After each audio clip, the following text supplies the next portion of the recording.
Dalawang lalaki naman po arestado sa operasyon po laban sa iligal na droga sa lalawigan ng Pangasinan. Para sa detalye, kasama natin Idol Joanna De Vera.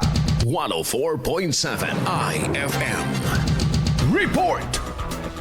Naaresto ng pulisya ang dalawang lalaki sa magkahiwalay na operasyon laban sa iligal na droga sa mga bayan ng Santa Barbara at Bayangbang, Pangasinan. Unang nahuli ang isang 34 anyos na may-ari ng kantina na itinuturing na street-level individual kung saan nasabat ang tinatayang 43 gramo ng shabu na nagkakahalaga ng 292,000 pesos. Sa Bayangbang naman, nasa kote ang isang 45 anyos na tricycle driver sa bisa ng warrants of arrest at nakuha sa kanya ang 23 gramo ng shabu na nagkakahalaga ng humigit kumulang 156,400 pesos. Ayon sa pulisya, nagpapatuloy ang kanilang pinaigting na operasyon upang maputol ang kalakalan ng iligal na droga sa lalawigan. Kasama mula rito sa IFM Dagupan, ito si Idol Joanna De Vera, Tatak IFM.